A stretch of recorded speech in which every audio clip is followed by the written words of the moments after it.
tarot cards are often the first step and basis for a seeker of metaphysical knowledge, like you, to discover your forever path. That could be astrology, numerology, healing arts, or any other spiritual interest you discover along the way. Elaine Ireland is not only a teacher of tarot, she is a mentor who supports you and will be there for you. Visit www.ElaineIrelandTarotMaster.com now and discover how Elaine's mentoring, tarot card and psychic readings, tarot card classes, and more help you to grow into the true being you are meant to be. Welcome to Conversations with the Ancients, where you're about to discover a whole different world than the one that, up until now, you've believed you're familiar with. World-Renowned Metaphysicist, practicing psychic and tarot teacher Elaine Ireland invites you on a journey where you'll hear voices from the past, interviews with some of the greatest metaphysicians you've never heard of, because in their time, they needed to move with stealth. You'll also meet today's spirit mediums, healers, and others who will show you a side of the paranormal you've never seen before. Be sure you visit our website at conversationswiththeancients.com. While you're there, subscribe to us via your favorite network. Now, hear the words of metaphysicians who blazed the trail. You're not in jail, thanks to them.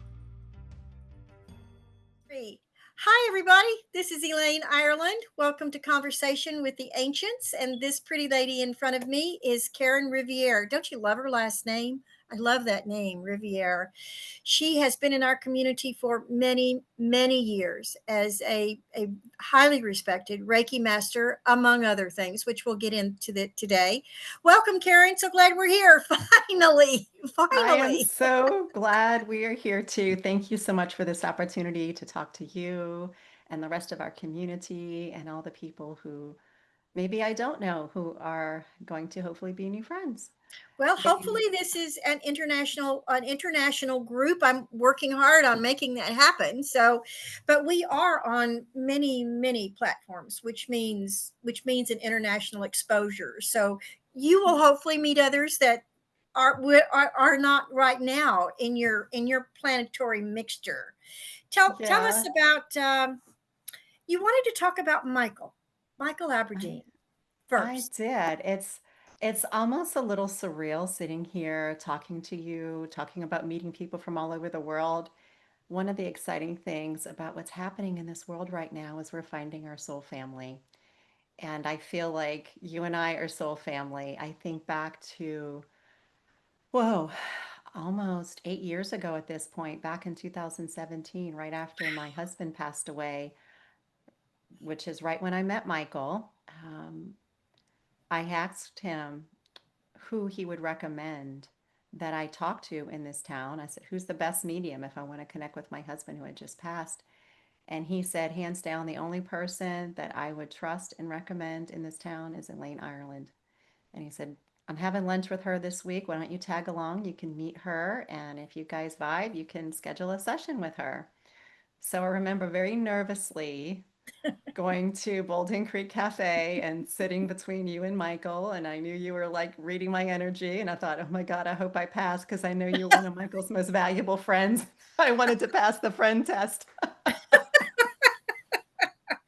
Well, you did. Practically the moment I met you, I was going, oh, Michael, she's special.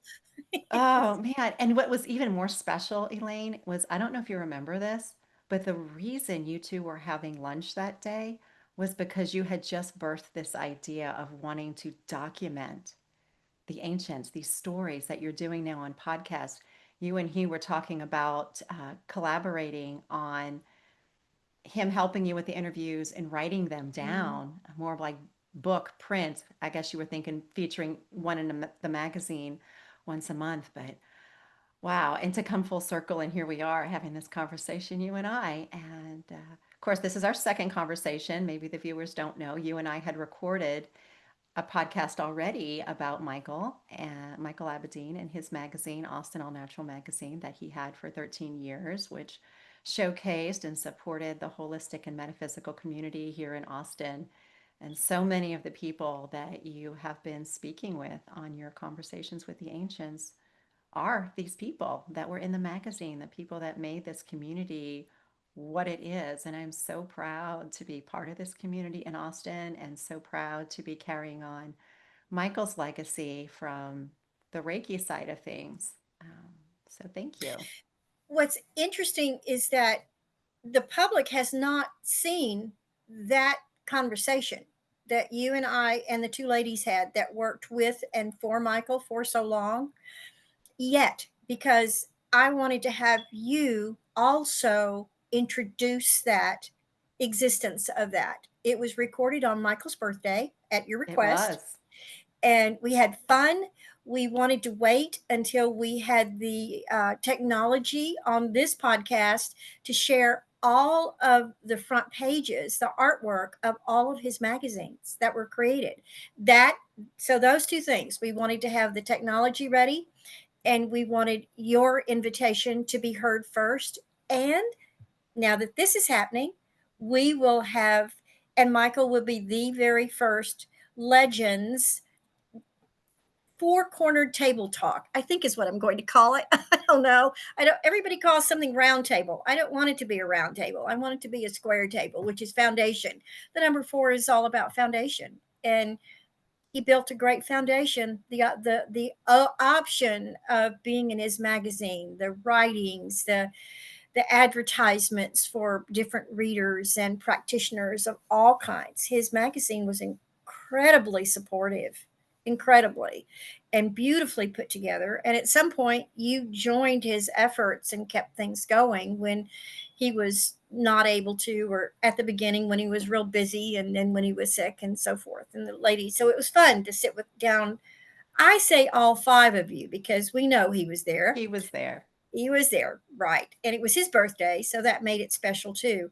So now that we're having this conversation, we've introduced that. I ask the public to give us some patience. I think it's been edited. We're just holding on to it until Karen's can be dropped as well. And then maybe because we've held it so long, maybe that's why we had such a hard time getting together, Karen. We can maybe drop them on the same Friday. That would be fun. I don't know. That would be kind of fun. I don't If know. we could do that. And once they're dropped, of course, we don't ever lose any of these conversations. They'll stay there forever and ever and ever. So that's good. That's good. How did you get to where you are today? Where did you begin? I know, but share with the public as a Reiki master. Gosh. It was actually a journey that I probably started in childhood. I was born and raised in New Orleans, Catholic, went to Catholic school, kindergarten through college, the whole stereotypical thing. But I was always in tune with something inside me, my higher self, I suppose, that recognized truth and knew that the path that I was on was not my path. And I began seeking as a teenager, starting to experiment with meditation, trying to get outside of the box, the bubble that I had been raised in with my culture and religion. And ultimately, after college, which may seem crazy to people who know me now, I graduated with a double major in accounting and finance, and I worked as a CPA, a financial auditor, for about 10 years before I became a mom. That was here in Austin. I moved to Austin from New Orleans right after college, after getting married. That was during the dot-com era here in Austin, which was a super exciting time to be here in Austin. My husband was in computer science and with me with accounting, working with all the software startups and IPOs. It was super exciting. But after 9/11, as people kind of do with tragedies, reevaluate the priorities in their life, that was when I decided, well, maybe I do want a family. And got lucky to have 2 awesome kids. Although I'm getting used to not saying kids anymore because they're now like little adults. My son turns 19 shortly, and my daughter just turned 21. Um, but that afforded me an opportunity to really shift my life, focusing on my kids and myself in a way to accelerate my own spiritual journey. Began reading, watching YouTube videos, just going down all the rabbit holes you kind of do in the beginning of your spiritual journey. I think one of the first books I read was Eckhart Tolle. And then, went through all the different rabbit holes of books, joined Unity Church for a while. And during that time, I knew that Reiki was going to be part of my journey. And one of the reasons I knew Reiki was going to be part of my journey, one of the ways I've gotten information, I guess, from my higher self since I've been younger is when I meet someone that might be soul family or important to me, or see a book or hear an idea. It literally has a glowing light around it. So the first time when I was in Austin, coming out of a yoga class one day, and I saw Austin All Natural magazine and flipped through it, I saw Michael's ad for his Reiki class. And it glowed. The whole magazine glowed. So I knew it was important. I knew I needed to take this Reiki class, but my higher self, my guides told me no. For years, they kept saying no. And finally, out of the blue, in the summer of 2017, my guide said, go take the Reiki class. I'm going to sign up. but like I said, I was an auditor. I still very much in the left brain. I have to have proof and validation for things. So I had seen that Michael was going to be at the Body Mind Spirit Expo talking about Reiki and Bach flower remedies, which he was also an expert on. So a friend of mine and I went to hear him talk. And when he came into that auditorium and turned around and we made eye contact, it was just one of those moments I thought was goofy, silly Hollywood movie stuff where you just recognize someone and you just have known them forever and it's just totally comfortable and familiar. Yeah, so obviously I signed up for the class, and it was 11 days after the class when my husband passed away. And it's my life has just been this whole trust, surrender journey, allow the universe to bring it to you. And it's like, here I met this person, my soulmate, and I was married. What am I going to do? And not that was Universe a took care of wonderful that. resolution. Mhm. Yeah, But I think that's probably why you kept being told no. it wasn't the right time. I wasn't Right. vibrational resonance for Michael yet. I still had work to do. Not I only had to be that, his but he vibrational match. right, and he was going to be there when your husband passed. Like there was Yes, no he gap. was. Right. He was there. I mean, literally, it happened 11 days after my Reiki attunement class. And that day, um, I reached out to him and I said, this is what's going on, because I needed support. I Hmm. was alone.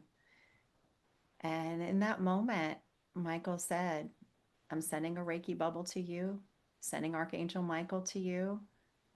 I got you. And he did, every minute for the rest of his life. And I'm so grateful. I am so grateful. The number 11, powerful number, 11. 11 days. I Yeah. knew when You want I, to know another powerful number? what, I had 27 months with my husband. I mean, 27 years with my husband, 27 months with Michael. So there's your 9 right there. So new 11 and begin. 9. Enlighten me, Elaine. Tell me about it. Well, number 27 adds up to nine, which a 9, which is new beginnings and endings. Mhm. But we know there are no such things as such thing as an ending. There's always a continuation of some sort. Lessons on 11 is one of the most powerful numbers besides 7 that there is in the numerical lineup. You've lived in spirituality most of your life. One thing you haven't shared with the public, and I'll squeal on you, is that you are a 9th generation Reiki Master teacher in the direct line of Reiki founder. And you say this name, I always mess his name up. Mikao Miko. Asui. Say it again. Some people pronounce it differently. I say Mikao Asui. That's the way Michael pronounced it. Hmm. I've heard people say Macau, Mikao. It just I hear it tomato, as tomato. Mikhail. Mikhail. I hear it as Mikhail Mikao. more often. Yeah. Mikao. Yeah. Yeah. That's important, I think. That you've, it wouldn't surprise me if you, way back there, really was part of that bloodline, if you want to call it that. There certainly is a continuance of spiritual energy to I be. think that a lot of people who are called to energetic healing. Reiki is just one of them. It's an energetic tool to work with this frequency of the universe, this vibration of unconditional love.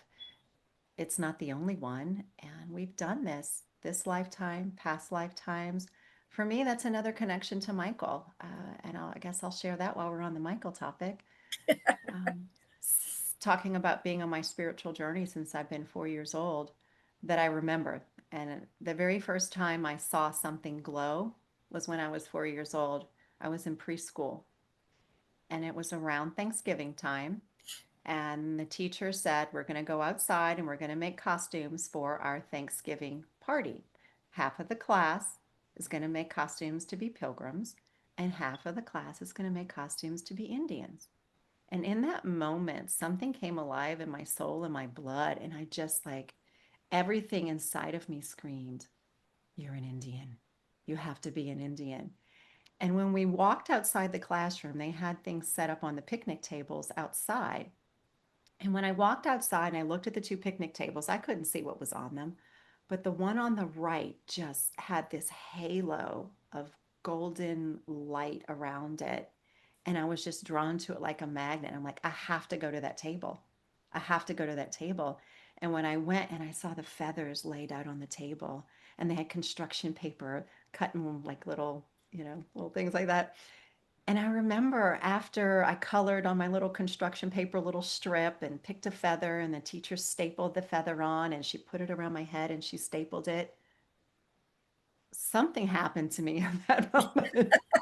Something happened. I just felt like in my bones, like something activated, like electricity. And I just felt like I remembered something. I remembered something. And my whole life, I've really been drawn to Native American culture. Growing up in New Orleans, my biological heritage is Creole. And the Creole culture in New Orleans is a mixture of Choctaw Indian, which I have quite a bit in my blood, French, which is where my last name Riviere comes from, and uh, Black from Saint Dominique. So that is my primary heritage on my dad's side of the family. My mom is French, primarily on her side, but had always been attracted to this Native American culture and had these spiritual experiences anytime I encountered Native American things. So interestingly, when I was nearing the end of my marriage, was not very happy for a number of years, but as a lot of women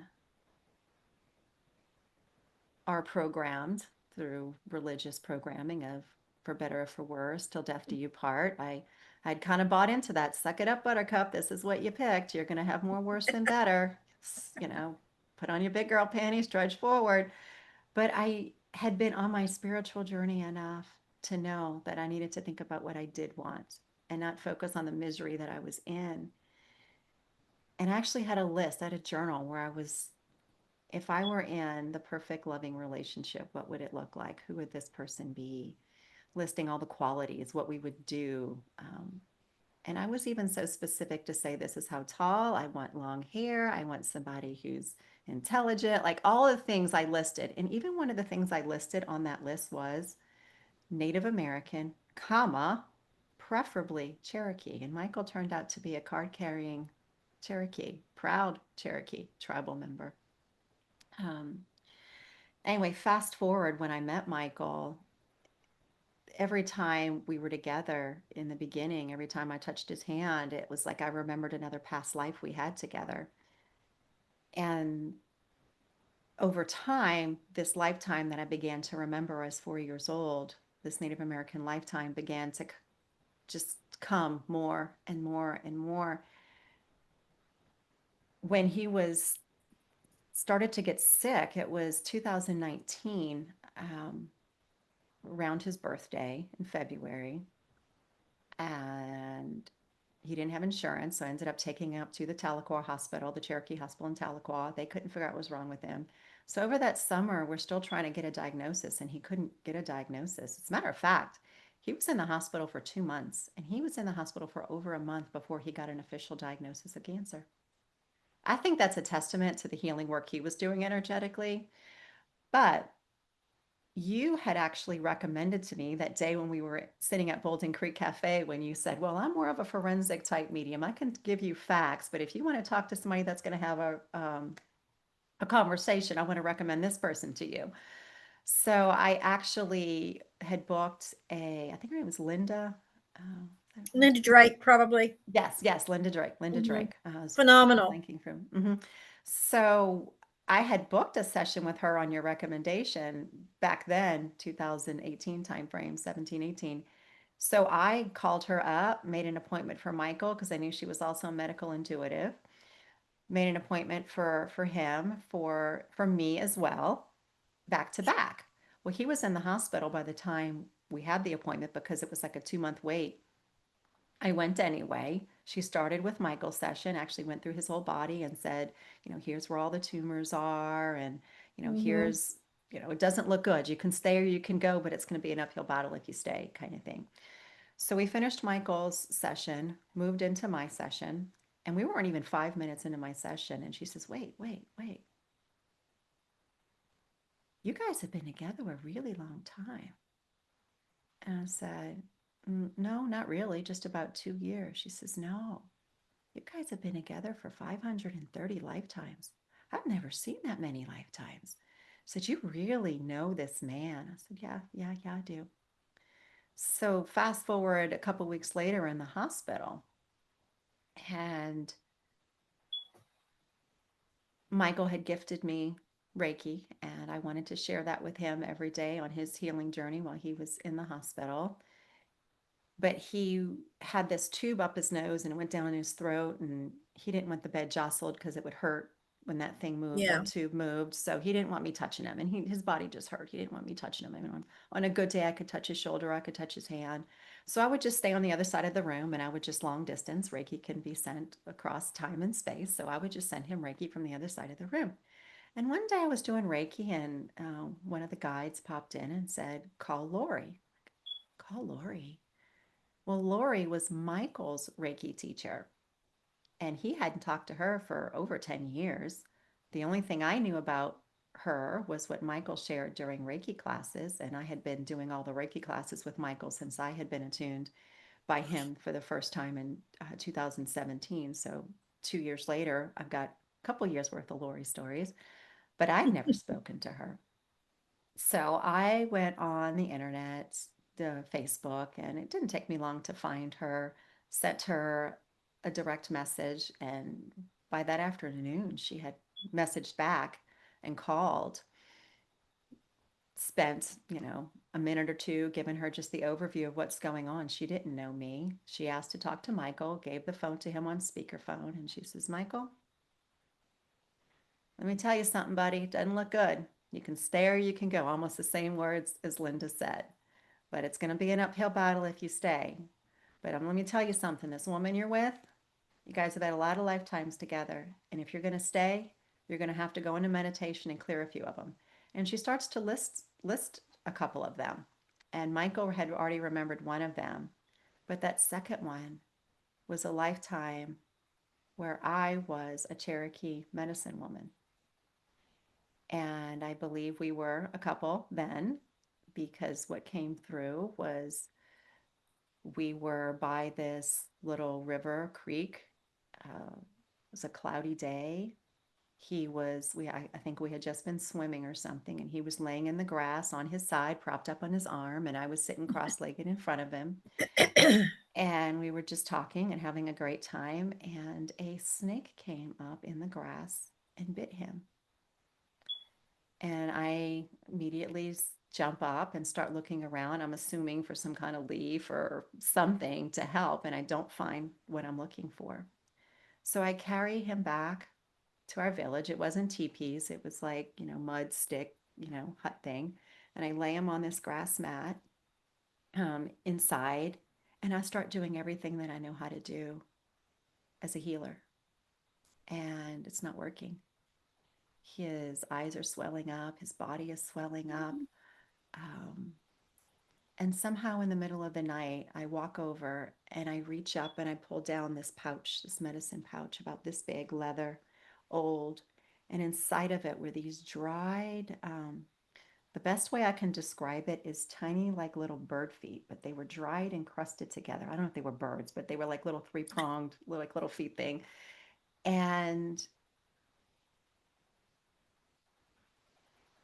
I scrape off some of them and I make a little poultice for him to drink. I'm guessing this is the last ditch effort thing that I've got in my toolbox, right? In the middle of the night and have him drink it. This is the early morning hours. And then when the sun comes up, he dies. Mm. I couldn't save him. And in that moment, that woman cursed herself, blamed herself, and gave up her healership ability in that lifetime and every lifetime since. Grieved him the rest of that life, never moved on from the loss. So I'm so grateful that Michael and his highly evolved soul self chose to come back in this lifetime and do it over again with me and walk through that experience of losing him and being able to not blame myself, to understand, as we teach in Reiki, that the recipient is responsible for healing. It's not up to the healer, it's up to the person and their free will and their soul journey. But not only did he come back to heal that on our karmic soul experience level, he came back to be my Reiki Master teacher. He attuned me to Reiki and gave me back my healing ability. Of course, I had to accept it in this lifetime, but it just is a beautiful full circle story of our journey through lifetimes together. And But it sounds like early on in life, like 4 years old, you already knew you had the ability. It was just the matter of what do I do with it this lifetime? yeah, and that's part of all of our journeys in this lifetime is realizing that healing is our birthright. We can all do it. Claiming our power to be who and what we are. And that kind of gets into my whole journey now that I'm on, which is the Starseed journey of realizing we are so much more than we think we are, that we are these eternal galactic beings that are How so did you powerful. how did you open your energy up to the word starseed and what starseed means to you? Folks, this is kind of an introduction to what she also does in her work and her craft, but it is something a little different. So It is tell us different. about your work with Starseed. A lot of us on this planet from the time we were young never felt like we belonged here. Human customs, interaction, it just, we don't feel like we belong. Homesick, homesick for somewhere else that's home. And I'll tell you, whew, the very first time I hugged Michael, I heard a voice say out loud, "This feels like home." And the voice Mhm. came out of my body, but I don't know where it came from. But it was true. It was the first time I felt like the vibration, the frequency of home. And I didn't know what a star seed was then. I didn't know. I just knew that this person was the most familiar thing that I'd ever come across, energetically speaking, vibrationally speaking. And he was in a star seed group here locally. I didn't know the word. That's not the word he used. But he began to talk about galactic things and galactic experiences. And that resonated with me so deeply, so deeply. And interestingly, my life is so crazy. Uh, right after Michael passed, my guides began to tell me, actually, they started telling me while Michael was sick to go get my passport. I didn't have a passport. And Michael and I had been talking about going to South France, but there was no way that was happening anytime soon given his medical issues. So when my guides started screaming at me to go get my passport, I'm like, no. And then after he passed, they started incessantly beating me over the head about getting my passport. I'm like, I've got too much to deal with cleaning out his stuff and grieving and all the things. But you know how spirit works. When they want you to do something, they make you do it. They And provide the way usually. they did. They did. I went Mhm. to get my passport because they told me I was going to Egypt. I had no interest in going to Egypt, never on my radar, especially not now. No, maybe next year, but not right now when I've got all of this on my plate. But they wanted me to go to Egypt in January. Michael passed in October. They wanted me in Egypt in January. So I went to Egypt in January and I met a woman on that trip, also from Austin. And she was one of the only people I connected with on that trip. There was a huge group, and she was probably the only person that I could really see energetically. Fast forward 2 months later, after Egypt, is March 2020, when I got the first strain of COVID, before masks, before shutdowns, before the whole thing, which thank you, Elaine, for being my friend and helping me and supporting me through that. You're one of those core people who helped me through that early COVID experience. But one of the other people that helped me through that early COVID experience, this beautiful woman that I met on that Egypt trip. And the way that we connected was through Michael, actually. We had done the final um, Austin All Natural magazine for his memorial service, which was a tribute issue to Michael with all of his Mhm. stories. And then the magazine was distributed all the way from Georgetown down to San Antonio. And here, this woman from my Egypt trip was in San Antonio doing some volunteer work with a group called Vet Trip, which I now volunteer with, working with veterans with post traumatic stress and chronic pain, offering Reiki. And so that's something I do now.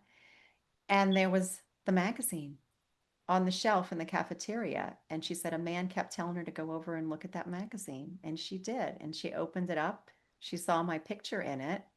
And she said the man told her to call me. So she called me out of the blue one day and said, I hadn't talked to her since Egypt. So I just had a feeling I needed to call you. Are you okay? And I said, no, I'm not okay. Hard to breathe these days. Yes, yes. And she is one of her gifts outside of energy healing is she's very much into alternative health and healing, ozone and all the things. And she probably saved my life in a lot of ways.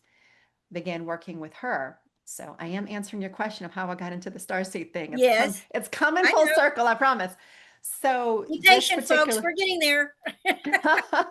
this woman was starseed as well, and she recognized that energy signature in me of being a starseed and asked me if I had identified that way. And I'm like, well, I don't know. It kind of makes sense.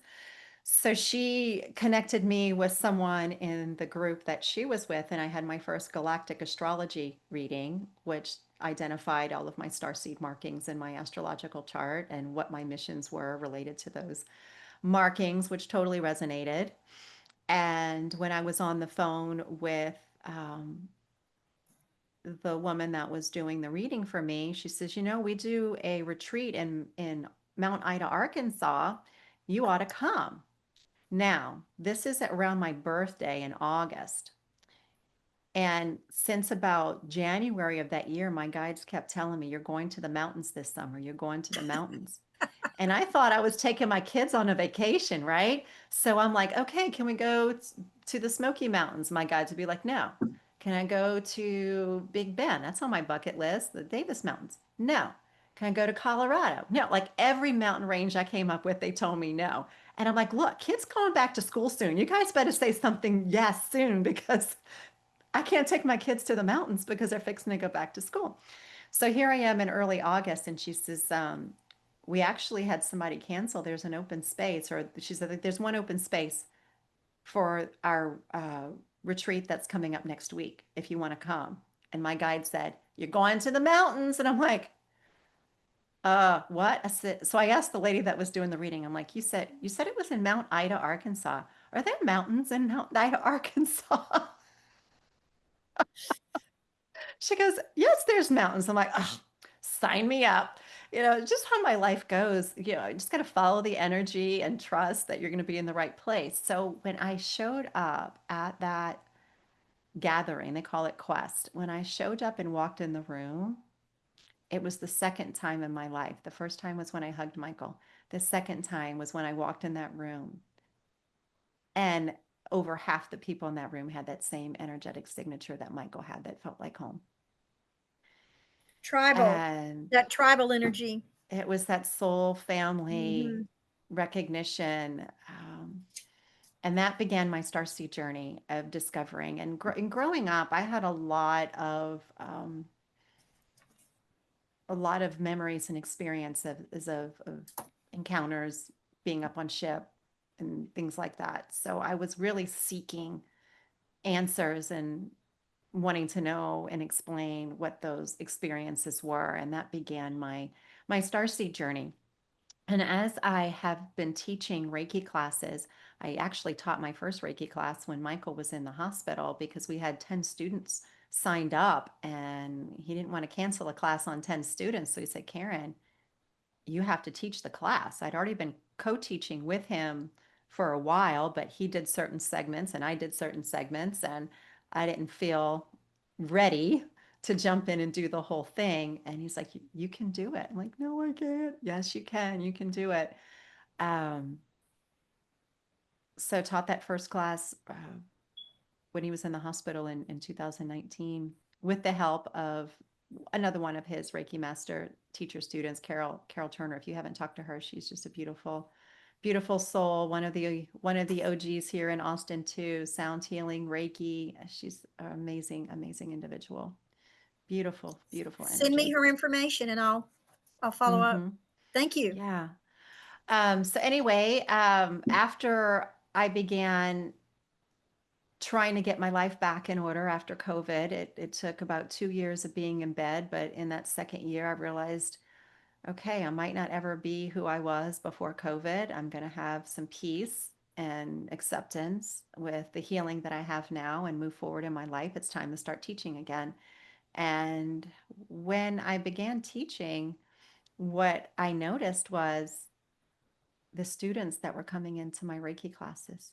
So many of them had that energetic signature of Starseed, and a lot of them didn't know it. Some did, and some didn't. And what I've learned about us as humans, light workers, Starseeds, we can activate each other when we're in each other's presence. We can turn on those codes that are in our DNA, remembering who and what we are, claiming our masterships, our power from other lifetimes, or other multidimensional versions of ourselves. I had experienced that being with Michael. I had experienced that being with the other starseeds I had met. And here I was noticing I was being able to do that with some of my students. And what I also noticed with these students was they felt just like me. They felt like they didn't belong anywhere. They were the black sheeps in their family. They were homesick. They wanted to talk about things, and normies thought they were crazy for talking about them. And I knew that was part of my mission as well, is to not only empower people to do what we all can do is heal ourselves, but it was also my mission to connect people.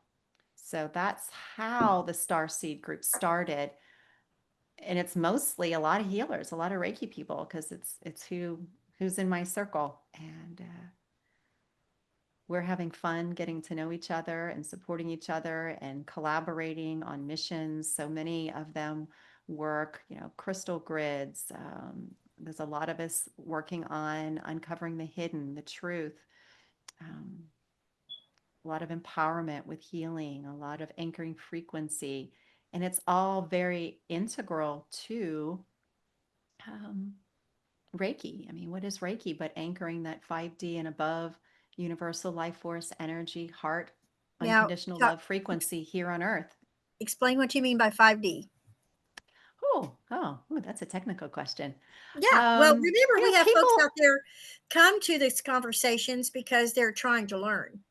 yes. Yeah. So different people will explain this with different terminology or different understanding. But basically, if you think about everything being frequency, everything being vibration, depending on how dense that vibration is, you're going to be at a different level of density. Let's take it, for example, ice cubes. Okay. An ice cube is the densest form of water. Okay. It's way down here. If the vibration of the molecules in the water rise, you're going to get liquid water. And if they continue to rise and vibrate even faster, even higher, they're going to become a gas. Okay. So if you think about this on a galactic perspective, here we are down here at 3D. We're at a very, very dense layer of existence. We're vibrating kind of low here in 3D. We perceive things around us as being matter, even though it's all energy. We perceive it as being solid matter. But as you go up, 3D, 4D, 5D, 6D, all the way up, nobody knows how many Ds are. People argue about how many Ds there are. Some people call them densities, some people call them dimensions. You know, we're talking about the same thing, these layers of frequency. So as we rise, and we believe this is what's happening on the earth now with humanity, with the earth herself, rising up through fourth dimension into fifth dimension, which is a higher vibration. We're less dense. We're still physical, but we're less dense. The lower vibration things like fear begin to fall away, and we rise closer to the frequency of love, which is source. Um, and as we move up past fifth dimension, sixth dimension, we begin to lose this appearance, this perception of physicality, and we become total energy, which is what we really are as we move back to source. It's this idea of journeying back to source, who and what we are. As we've spiraled out here, some people think to just have experience. We're here in this third dimension having experience, and we're finding our way home. Who knows? Finding our way home. From the, like you said, from the moment you get here, almost the star seed, the I hate to say this, I'm not trying to insult anyone. The more conscious they are of spirit, there's a longing to be someplace else. What am I doing here? I know I agreed to come on this journey. I have a responsibility. I have things to do, but I want to go home, wherever that might be.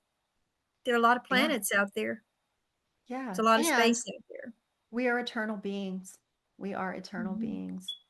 We've been all over the place. There are a lot of earth angels who have chosen to have lots and lots and lots of incarnations on earth, but a lot of star seeds, they haven't been here very often. So this is a foreign place. But we've been there, done that, a lot of places. Just like if you think about reincarnation theory, when people say, okay, we've had all these lifetimes here on earth, maybe you were an Egyptian at one point, maybe you were Chinese, maybe you were Native American, maybe you were Brazilian, maybe you were Canadian. Like you try on all the things, right? As above, so below. We've done it here on Earth, but we've done it in the galaxy too. We could have been Arcturian or Pleiadian or Andromedan or Mhm. yeah, whatever the words are for the things. And I think we kind of have had a lot of experiences, but we probably have our favorite places where we like to go, or we kind of grew up, and so that's home. I don't know, just a Question, theory. two-part question here. In your starseed groups, when you get together in the same room, whoever they are, and I'm sure they're different ages, different cultures, different nationalities, so forth. Hmm. If there is a 14-year-old there, starseed wise, are they just as comfortable with and mature within themselves as the human who is 50? Or are they growing into where the 50 is, the 50-year-old? I don't think that you can make a blanket statement about Okay. that in general, but what I do notice, it's kind of like the phrase that you hear thrown around all the time, oh, she's an old soul. Like when you have a young child who's like wise or mature beyond their years, we call them an old soul. And I think that's part of their authentic self, their higher self coming through and being being at the front. But we are still human. We have our ego bodies and are having that experience too. So sometimes that 15-year-old could be an old soul that's just as mature as the 50-year-old, but they might still be exhibiting being 15, from a physical level, right? Acting like a 15-year-old, like a teenager would. Um, but interestingly, I think again we're getting into the whole starseed discussion this time, which is great. Let's do it. There's a A little theory bit. that we kind of came in groups. Like Elaine, you're probably a starseed. You're probably one of the first wavers that came in. I came in as a second wave, an indigo, and our job was to cut down the weeds just start creating a path so that the generations after us could come in even more activated, even more awake, with more of their power and make a even greater difference. And that's what I see when I look at the kids that have been born in the last 10 years at least, and more Yeah, than that, and even the ones now, they're different. They're coming in very. awake, they're coming in activated. And when I look at some of them, their energy bodies, they aren't the same as ours. It's different. They're That's different. because I really believe, and I don't mean to step on your words here, but I've been dealing with intergalactic stuff for about 10 years now. Little bit at a time, a dribble, dribble, dribble, and I'm going, what is that? It's like they were introducing themselves. That energy was introducing itself very carefully to me, probably to see if I would catch on. But the last 5 years has been pretty intense. And I find it interesting that it happened after I stopped teaching school, because being a teacher on an elementary level, it was interesting what I could pick up just looking at the kids in the room, are on, because to me, who's in the room you're trusted with, they're supposed to trust you. So it's like when they walked in the door and I shut the door to begin classes, that's a safe space, supposed to be a safe space for them under my protection. So I tried hard to see it, but I find I get more instruction and a more clear message after I leave the classroom, which I find interesting, and I haven't taught for many, many years. I can't help but wonder what I would see now in a kindergarten, and I was not a kindergarten classroom, but Mm. that was big then. Even on a first grade level, I taught first through sixth. So, what would I see now? I think it would be like you're saying, more mature, more star seeds. But the intergalactic thing has really become big, big for bringing. Talk to some of your star seed folks if you haven't already about the intergalactic thing, because this And is the first time this what for do you mean planet. by the intergalactic thing? I want to make sure I understand the terminology of what you're You know, saying. we work with planets. Normally we think of planets. We're going to have planets come, people coming, energy coming in from the Hmm. planets we know. We have a Okay. galaxy, but there are other galaxies out there. Right. There are other planet groups, other suns, other moons that our telescopes can't even see at this point. We're getting there. We're getting there. Yeah. But the intergalactic, bringing other Okay. galaxies Yes. into our energy. And when I first started recognizing it, it was totally different energy, totally different colors, totally different sounds. I mean, all the sounds you hear associated with science fiction, You were they hearing were that from the people, that was the different, frequency that was different. emanating from them? Yeah, different, totally different. Sounds I had never heard in from instruments that I knew I'd never, if they were any even instruments, there were sometimes when I knew it was a sound coming from a mouth type structure or hands. I, like we can, but I know what you mean. a different, Our no matter, insectoid friends. yeah, yeah. And some I've never heard since, and I wouldn't begin to know how to share that sound. I wouldn't even know what instrument to say it's like a clarinet. Well, it's not, Oh but I man, can I tell it's the wish wind. I wish I could hear and see what you You experience, will. because I That's why I want wow. you to ask your star seeds about it, because are they hearing it but not recognizing it as different? Are That they is a assuming? fascinating question. I'm going to have to talk to my friends and get back to you on that. This is a See, fabulous new rabbit hole for me. This is new on my radar. Thank you. well, you're welcome. It's been frustrating to me, and I've talked to some other people about this that have been around a while, and all of the people that I've talked to have been over 65. Mhm. And some of them, when it started, had trauma around them, the loss of a loved one, having to move, losing everything, just like that, and having to rebuild. And as they rebuild, they get these sounds, these dreams, these smells, not very often for me, smells, but sound, and feelings and colors. And it's like they're trying to communicate in ways that we would not expect. Like your starseed, people may assume that a sound really comes from a tool made in Africa. Well, that's not in our circle unless we look for, say, African musical instruments. Go online and you can do that. And in fact, I've done some of this. I've gone online to see what could make that sound. Like if it sounded like a horn, if it sounded like a string, if it sounded like wind, I'd try to find it. I've never found them. Never. Interesting. So let me see if I'm hearing you.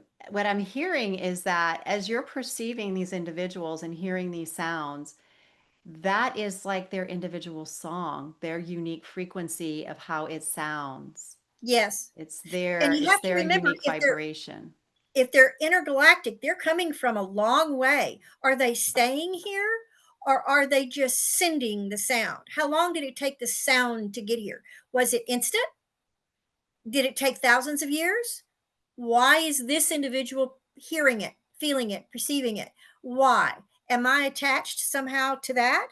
Or do they know they can trust me with it? And what am I supposed to do with it when I get it? And it's not just me. There are a lot of people receiving this information. That's why I'm wanting you to talk to your star seeds, because they might be the mediator or the helper to introduce. Not that the other energies need introduction, but I don't know if I'm getting this across. I don't know that I'm following you completely, but I think I'm getting the gist of what you're saying. And I And think so. We are connected to our star family. We are here because they can't be. We volunteer to come here to anchor frequency, to bring there, here, mhm, and anchor it. So, of course, we're connected to, and the aspect of us that came here into this avatar, into this body, is that mhm, frequency. And so we become that radio receiver for whatever it is that, like you're saying, they're sending or we're sending and receiving. It makes total sense. I mean, if everything is vibration, the universe is made of light and sound, and we are that. I mean, this it kind of makes me think of um,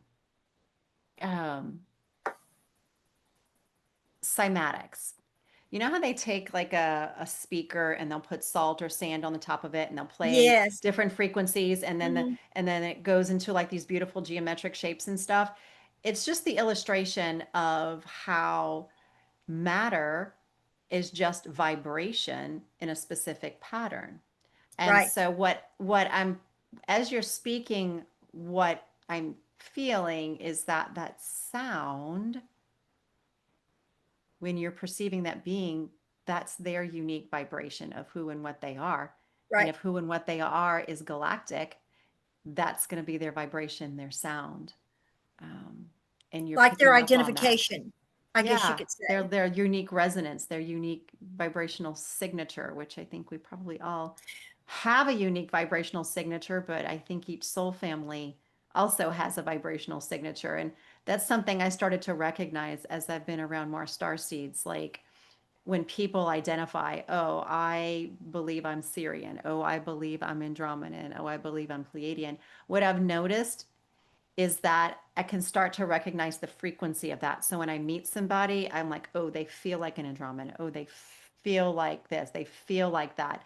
And that's a vocabulary that I'm trying to start to build. But everything you're saying, that's what it's making me feel like of in my own journey where I'm starting to recognize that too, where there are these different frequencies and these different signatures. I don't hear it like you hear it. It's just something I feel, but I don't have all the clear senses online like you have. So I'm wondering if that's how you're perceiving it Some of them are in your very, way. very, the sound is very, very clear, very clear. I love it. Years ago, most of what I did was only feel, Mhm. and that was enough. I mean, I had enough to deal with at the time, but it was our interplanetary stuff. Mars, Pluto, Saturn, whatever you want to call those falls out there. Local. Local, Local. local. Yeah, our neighbors. The local neighborhood. Right. And when this started being galactical, to me, that's galactical. But when the intergalactical started, I went, holy crap, I got really people. I, have, I haven't even learned everything I need to learn here now. Yeah. Yes. You know, Yes. We're here. We're all here, not just the locals. They're coming from right. all over. Yeah. And I'm going, you need to go back to your own neighborhood, please. But they never went away. That's why I wondered how long did it take them to get here? And was that 2,000, 3,000, 10,000 years ago when they sent the signal and we're just now getting it? Or do they have the Elaine, capacity to do it, immediately? Think it. I think when we think about what you just said, how many millions of years did it take to send the signal? Uh-uh. I think on a quantum level, it's instantaneous. This idea, it's a 3D idea that there's time and space. There's not. There's not. There is no time. There is no space. Everything is here. Everything is now. So I don't think that a signal sent from another galaxy takes a long time to get here. I think we're connected. This whole idea of quantum entanglement, not that I'm a quantum physicist, I'm not, but that idea resonates that you can manipulate an atom here and it can instantly affect an atom on the other side of the universe. I mean, quantum science, quantum physics has proven this already. So I think the science that we're trying to rationalize all of this with is so small, and there's a bigger truth. There's a bigger truth above and beyond that, and we have been so limited with what we have been taught in school by all the places. I mean, in school, society, books, religions, like that's what's limited us. And part of why star seeds are here is to help humanity to remember the totality of who we are outside of that small, limited box and what exists outside of the constraints of what we believe is true, It's interesting including that you say, science. excuse me. It's interesting that you say remember. And I agree with you wholeheartedly. But why do we have to remember? Why do Oh, we have Elaine, to that's a whole remember? nother Right. that's a whole nother conversation that I don't think is appropriate for this platform right here. No. But yes, So it's write yes, we it have down so we been won't forget when we do a true starseed conversation. Let's get back to you. This is part of what yes. you do. You've got your Mhm. Reiki and your healing, and you volunteer with hospice and the Um, veterans a- group. so I have with my Reiki practice that now I've been doing for about 8 years now. Uh, I do attunement classes. I just did an attunement class this weekend. One of the most amazing groups of students came through. Half of them were star seeds. It was so much fun. I also do private sessions, one-on-one Reiki sessions. And I also about I guess it's about a year and a half ago, hospice reached out to me, a local hospice organization that offers alternative therapies, and they had people requesting Reiki. So part-time independent contractor. I do get paid for doing hospice work with them on a part-time basis as they have people that request it. I'm loving loving doing that. I kind of set that intention with the universe when Michael was in the hospital that I wanted to work with hospice, but at that time I was thinking I wanted to work with the caregivers because as a caregiver when Michael was in the hospital, I was so appreciative of the people who brought me a blanket or something to eat or said go take a shower and Yeah. you know but I do get to support some of the caregivers. So that's part of what I do as well. And then for a couple of years now, I have been volunteering with Vet Trip down in San Antonio. The girl from Egypt that introduced me to the Starseed group also introduced me to the Vet Trip group as a volunteer, and it's a beautiful program for veterans who have severe post-traumatic stress or chronic pain, and they've been on all the pain meds, they've been through all of the psych meds and all of the therapies, and it's really not working. So they come to this beautiful nonprofit of last resort. You can kind of look at it that way. and they're getting amazing results because they're approaching it from an energetic perspective. It's a intensive volunteer effort. A lot of volunteers show up in their hearts to help: massage therapists, energy workers, vets who have been through the program. So that's my Mondays down in San Antonio.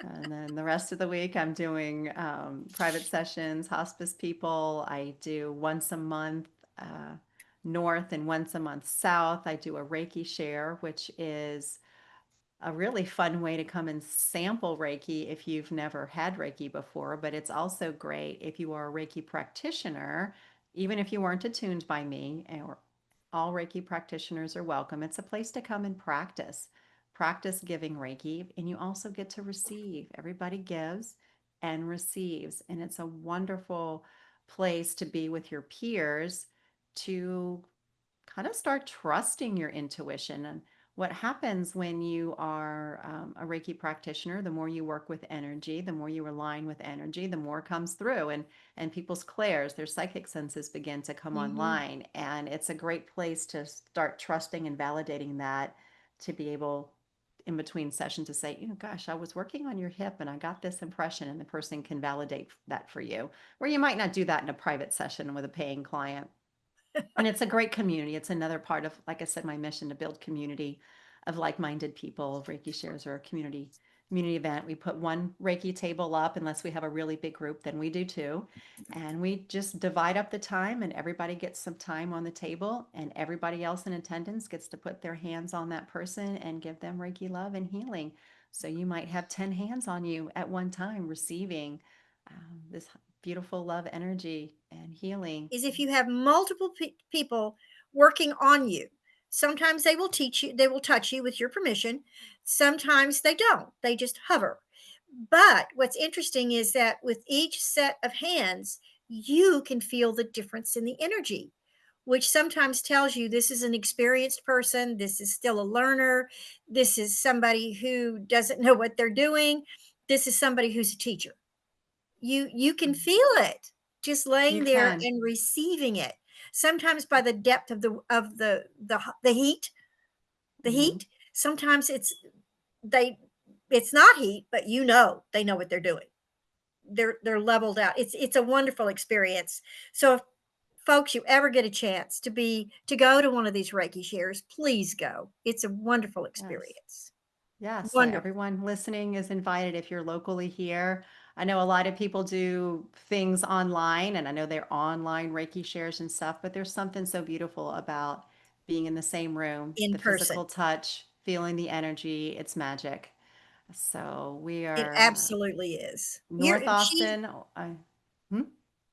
I was going to say you live in Austin, but you work a lot in San Antonio. Do you work in other towns? So actually, I live north of Austin in Leander. And so I just recently moved my North Reiki share to my house in Leander. Lost my location that was in North Austin, looking for another suitable location. Um, and then South Austin, because people kind of gripe about having to drive all the way to Leander. It's so far. So so I use Karen's space down in South Austin on South First Street once a month. Really grateful that she allows us to use that space down there for those that are south. So that's once a month. And for those that are kind of into the Starseed thing, once a month we do a meetup dinner, no agenda. It's the place for you to come and just talk about whatever you want to talk about. I'll usually spend a few minutes giving an update on something current, exopolitical related. And we do book club, Starseed Book Club once a month, and a little Zoom meetup to just talk about some topic. And like last month, we did disclosure and the status of disclosure, as things have changed quite a bit this year. So lots of opportunities to plug in. If you're not in the Central Texas area, you're certainly welcome to join in on our Zooms. But there are a lot of these communities around the world. Just Google Starseed Meetup around you and try to find people near you. Google Reiki shares near you and try to find a community to join. So many people go through a Reiki class, and that's the last they hear of their teacher or their fellow students. And that's just the beginning of the journey. The Reiki attunement class is just day one. It's there's so much more on the journey, and if you can be surrounded by other people on that journey, you learn from each other. We activate each other, we help each other, and we heal each other. You mentioned books a minute ago, and when my guests sign up, we ask them for a list of books. So please, she not only includes Reiki, but other things like The Four Agreements by Don Miguel Ruiz, which I absolutely love. Autobiography of a Yogi by, I'm not even going to try to say that name. Paramahansa Yogananda. There we go. That's 2 words, folks.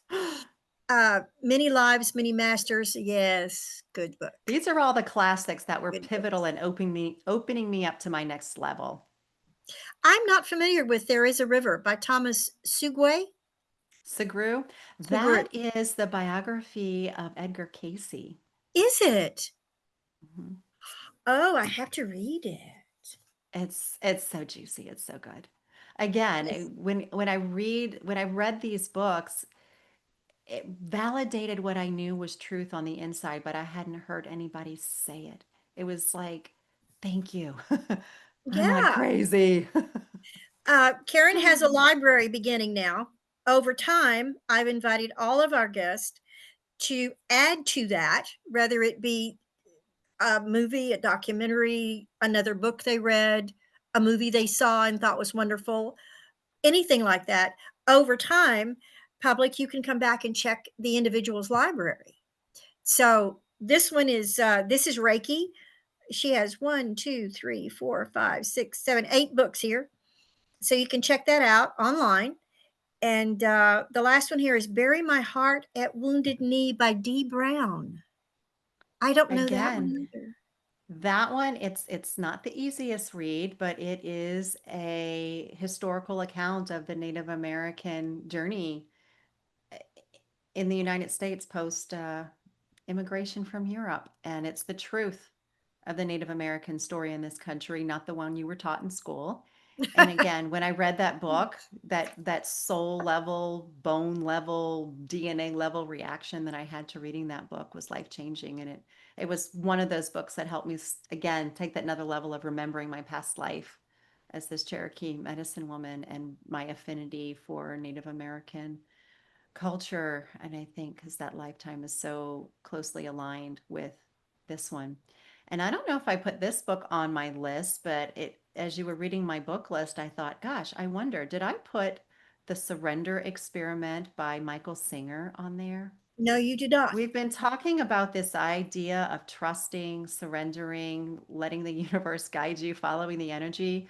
That book was another one that hit me at the right time in my life where I needed that permission, I think, to really follow the energy and say yes, even being scared about what the future might be. So I highly recommend that book. It's a short, fun So read. the Surrender Experience by The Surrender Experiment by Michael Experiment. Singer. Why do I know that name? Oh, he's written a few books. He's quite an interesting character. His Yeah, story is quite fascinating. I'm trying to think what's the name of his first book. I've probably read something one or more of by You his because it. probably have read his first book. This The Surrender Experiment is the second book. Yeah. Okay. See, we've added to your list already. But public, eventually you'll be able to see it in print form because we like to add. We like to add. Yes. Yes. As Karen grows, she shares how she grows. That's the deal with us Oh, doing this work. Elaine, for me not to give you 100 books was really difficult. I just said, well, let me give you the ones that were like, up leveling books for me during my early part of my journey. But on my bookshelf, oh, I need another bookshelf. I have so many books. I know the feeling. I'm sitting here in the midst of my office, furniture moving out, new furniture or different furniture moving in, and I have what you see behind me, this cream colored thing. That's a stack Yeah. of books covered with a pretty Afghan. I'm serious. I'm serious. Books. I've got books everywhere. But I know I'm giving us what furniture is in here to my granddaughter because they built this beautiful new home, and she had asked her mother, "Do you think that Grandma would leave leave her office stuff to me?" And I told Joni, I said, Oh, "Honey, she can have it now. There is no sense in her waiting. She can have it now. And I'll buy what I need for in here to replace it." So she wants it because she's a bookworm. And nice. I and everything that I'm sending to her is pretty much, what do they call it? Hand done. I don't think there's a nail in any of this stuff. Oh, like that Amish style. Yeah, but it's not Amish. It was Nice. it was created by another company. But Hmm. okay, That I what see they call it, one, tongue two, and groove or something? yeah, but now I'm seeing one nail inserted from the outside on the shelf, and everything is thick. All of the wood is thick. Oh, they don't And make it's stuff the like that anymore, Elaine. no, they don't. And this is the stuff that has to be, they don't want you to use furniture polish on it. It's linseed oil at least once a year, and I have been good about that. So she's getting a nice. I just didn't see any sense for them to wait until I died to have this stuff. Why? That's silly. But that means everything in here is getting a move around. Hmm. So, and I share that with the public because I think the move around is important when you're dealing with educational processing. And I know that sounds funny, but even as old as I am, I try to keep it fresh and exciting with what I reach for. I don't care if the book I read is 200 years old. It's new to me, and it needs to be honored. So I'm also finding myself replacing everything in here with the color white. Now, granted, I Yeah. have white shutters in here, and I thought that would be a good choice, but I knew a long time ago I wanted white in here. There's a sense I of clarity. gravitate towards that too. Yeah, there's a It's the sense of, calmness, it's the cleanness, it's the high yes, vibration of it. yes, and I'm ready for the older stuff to be shared and respected with a new sense of appreciation too. I think Yeah. that's important too. So, public, I'm not just jabbering here. There's a reason for everything that goes on in our lives. And yeah, Yeah. sometimes it's hard to let go of cherished pieces, but I know they're going to a good place. She'll And they're appreciate them. infused with your energy, and she will have that energy in her home. It's so beautiful. And I love that idea too. Yeah. So I'm sending them on, and she doesn't know it yet. So I hope she doesn't hear this. But there's also going to be a book box or two as well that will be going her Nice. way. And talk about letting go. I have a hard time letting go of books. But again, she's a bookworm. She'll keep them. She'll read them and she'll appreciate them. She and her husband are also now publishing their second book, so there's that too, which is good. What would you like to leave our public with today? We have gone over our notes. We have. We We have, have. yeah. What would Oh, you like to? goodness. What wording? I don't know. I should have put some thought into this, so I'll just say what comes off the top of my head in this moment. That's good. Trust yourself. Your body always knows the truth. Your higher self is always trying to communicate with you, support you, guide you if you just listen. We all know we've had that experience of not listening to our intuition, which is our higher self, and then later we want to kick ourselves for not doing it. So we're going through very challenging times right now, and if we can all tune in to that inner voice of our higher self and trust the voice of the truth that's coming through us from our higher self, source, our teams, our guardian angels, whatever you perceive that as, and follow the energy, even if it doesn't make sense. Follow the energy of truth, Follow the energy of what feels uplifting, not the energy that feels like it's pulling you down and heavy. That's that lower third density stuff we were talking about. Follow the things that lift you up, the love, the joy, the bliss. And we're going to do this together. If each one of us follow that truth, follow that energy, collectively, we are going to get to a better earth, a better humanity. How do you know how do you discern your truth from imagination to maybe a mischievous spirit? How do you discern?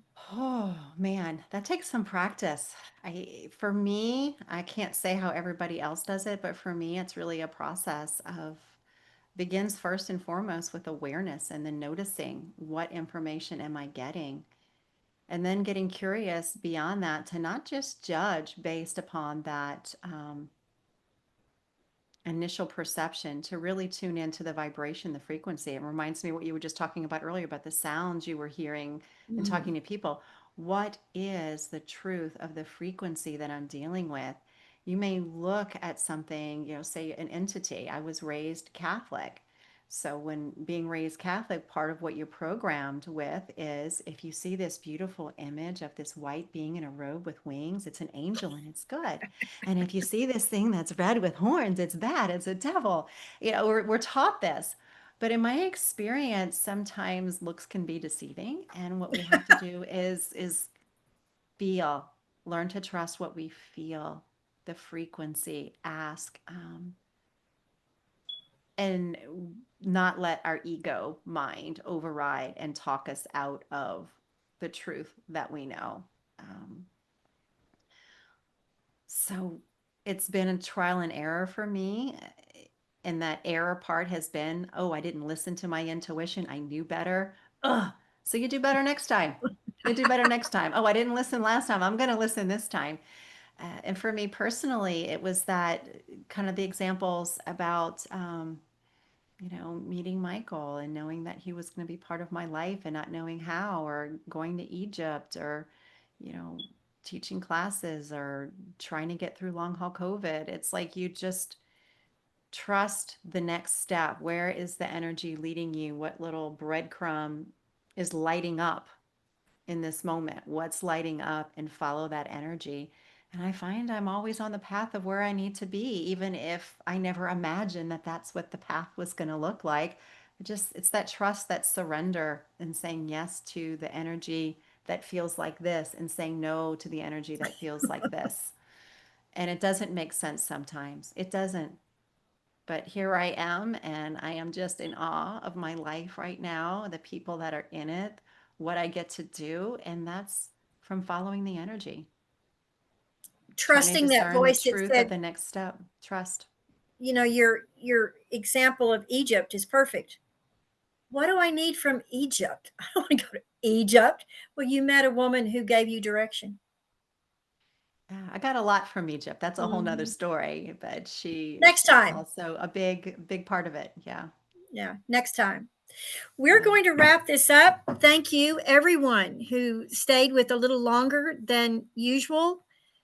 Every word is worth it. Every energy she shares is worth that. I appreciate it. I know how busy you are, and I'm so grateful for the time that we were able to have today. Karen, Karen, Thank Karen. you. It's been a Thank you. while, Thank you. hasn't it? What a It journey. has.